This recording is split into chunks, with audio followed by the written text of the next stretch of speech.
मी माझी एवढंच सांगतो, आमच्या ग्रामपंचायतल्या मॅडमला, ग्रामसेवक मॅडमला आम्ही खूप वेळेस म्हणलो 5% निधीचं काय आहे, तर मॅडम आम्हाला म्हणतात तुमच्या 5% निधीमध्ये 30 रुपयाची शेगावची रग आहे. आमच्या का 5% निधीमध्ये रग वाटलेली आहे काय?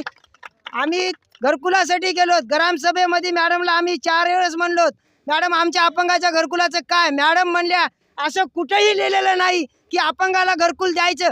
म्हणजे आमच्या गावात 4000 लोकसंख्या आहे, त्याच्यानंतर माझा नंबर आहे. तोपर्यंत माझा डोळ्याचा आंधळा झाला तर नंतर यांना करत बसू का माझ्या? म्हणजे आम्ही का गुन्हा केला का? मी एवढी विनंती करतो, आपल्या गावामध्ये ते हे झालं, शासन आपल्या दारी कार्यक्रम झाला, त्याच्यामध्ये आमच्या कार्यक्रमाला जवळपास 300 रुपयाचे कागदपत्र गेले आणि आमचे कागदपत्र ते आमच्या वरल्या बस स्टँडला फेकून दिले.